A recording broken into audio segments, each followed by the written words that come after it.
As I mentioned in the first part, there are countless kinds and types of creatures in the lower astral, far more types than all the ones in the so-called world of the living. If we count in all the other realms of existence, then there are even more, leaving the world of the living to be only a very small existential bandwidth within a much larger cosmos. Strictly speaking, there is no separation between any existential realms, as my culture understands this to be. It is all one large, super-complex mass existing in oneness, one mass that is Source, and all the existential realms within Source are only artificially designated and described places where to exist, and that are mostly defined by the capacity of perception, and on the level of awareness of who is describing them. For example, the so-called material world and its characteristics are the results of the limits of human sensory perception, what a human body can perceive and detect with its biological senses. But if something cannot be seen, or detected with those senses, doesn't mean it is not there. The kind of astral entity that concerns us the most is the kind that can bother us, and can even affect our lives. The first kind of astral entities that affect us are simply parasites, simple invisible animals that attach themselves to the energetic field of a person when frequencies are compatible, or when the person is compatible in vibration with them. This vibrational compatibility is mostly caused by constantly being in lower emotions and harboring destructive thought patterns, and these creators can be easy to get rid of most of the time using the methods I will describe next. These are not all the methods to get rid of them that exist, but these are the ones that I found to be easy to do and quite effective. They dislike high-frequency vibrations, such as binaural beats with 432, 741, 528 and so on. Classic music and meditation music, as well as the type that increases concentration, including sounds of nature, and OM chants among others, disturbs the entities making them leave, at least for as long as the music is playing. But the person can keep them at bay using clear intention, and self-control, keeping his or her frequency up and high. The next method is to purify your environment with herbs such as sage, also using essential oils around where you usually are. Another way to get rid of them is placing them around your house, as well as wearing amethyst crystals, such as violet, white, pink and green crystals, smoky quartz, lapis lazuli, tiger eye, obsidian, and black tourmaline, which is very powerful. A recommendation is to place them in each one of the four corners of the house or place where you live, of your bedroom or any other place you would like to keep with high vibration. Wearing them as necklaces, earrings, or rings, or simply having one or more of them in your pocket will help you sustain a high vibration throughout your day, and will help prevent unwanted energy and creatures from attaching themselves to your energy field. Crystals in general and how to use them will be a detailed subject for a future video. Another good way to get rid of them is water, to take a shower, or tub bath, or go swimming in a pool, or even better in a clear water river, pond, or the sea, standing under, or even near a waterfall, and any other variant of these will help you cleanse from any entities that may have attached themselves to you. Running water in a free and natural state is an extremely powerful frequency and vibration elevator, which is one of the reasons why you feel so good after taking a shower. The next way to get rid of them is using wind. These creatures and entities are semi-corporeal, that is, they do have mass, and they are physical even though we usually cannot see or feel them. This means that something that is flowing with strength around our bodies and through our energy field and aura, like water or wind, can literally rip those entities away from you. Standing at the beach on a windy day is a marvelous way to cleanse your energy field, as well as the wind on a mountain and anywhere in nature. Wind in general is a very good cleanser, but the only problem is that in big cities or towns, it comes with contaminants such as dust full of unhealthy things, and gaseous contaminants. Another much recommended way to cleanse yourself with wind is to go running, or bicycling, but one of the very best ways to get a fast and effective wind cleanse is to ride a motorcycle. Motorcycles are quite known for their therapeutic qualities. It is even commonly said that you will never see a motorcycle parked in front of a psychologist's office, and this, at least partially, may be because entities and aura attachments have a hard time hanging on to a motorcyclist when at speed.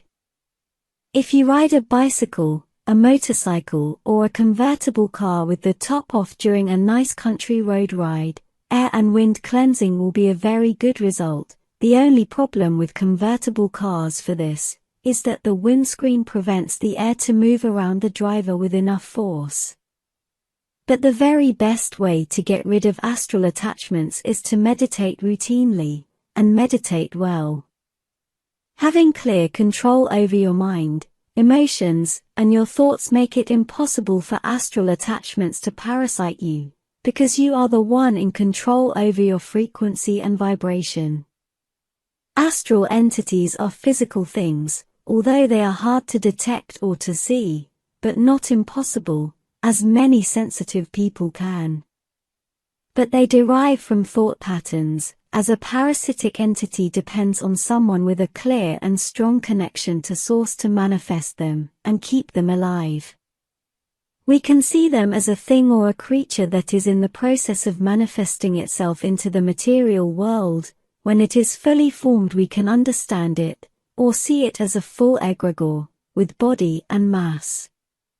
As I explained in my previous videos, lower astral entities are the manifestation, in the form of egregores, of the collective unconscious, and of the personal unconscious of each individual.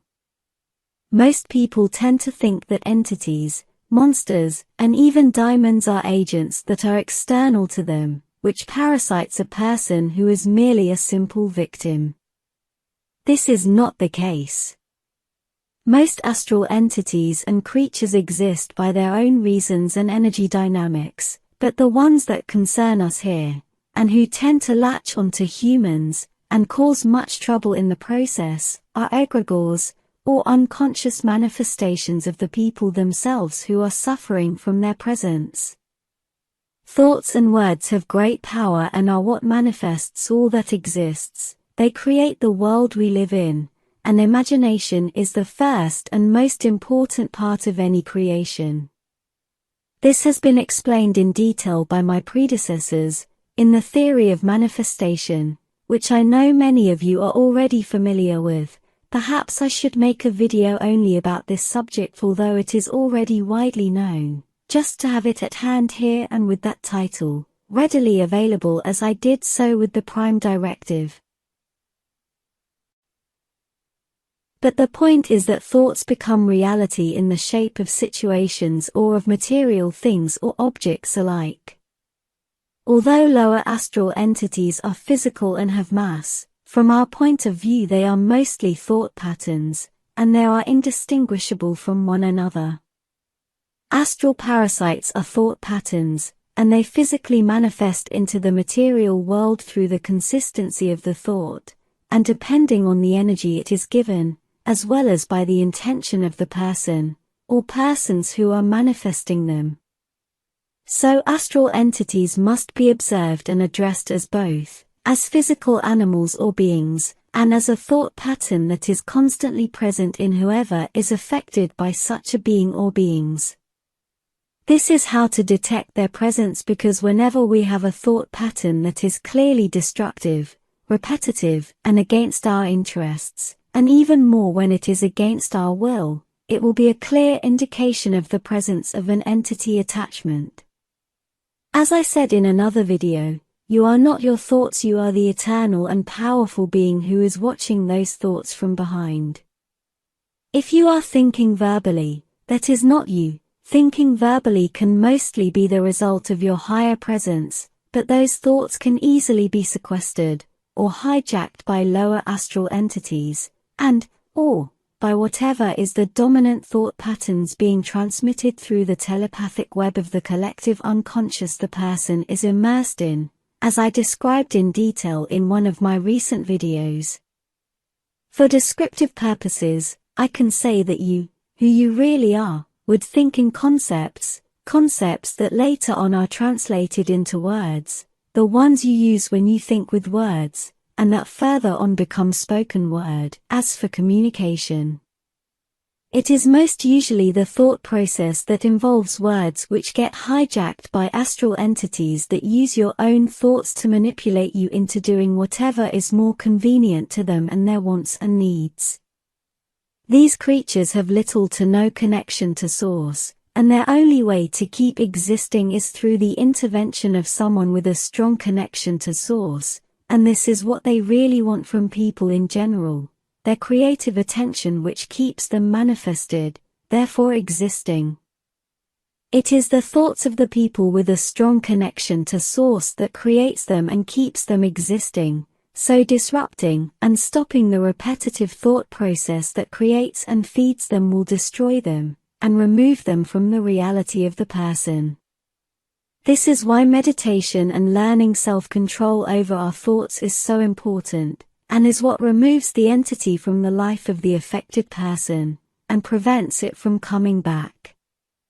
Having a spiritual awakening is one of the most powerful and useful ways to prevent entity attachments, but it will depend on each person, and their private spiritual path.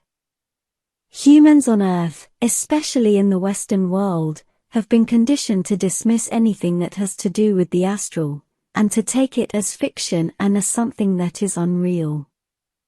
I see this as a strategy coming from the very entities in the lower astral that are manipulating humans into thinking that they are not there, that they do not exist, to be able to continue manipulating humankind with no interference and with no pushback. As I mentioned before, there are many kinds of astral entities, animals, and parasites. In this video, I've been addressing the lighter and less problematic kinds, and in the next chapters of this series, I will be going into the ugliest and most problematic types, such as archons and demons.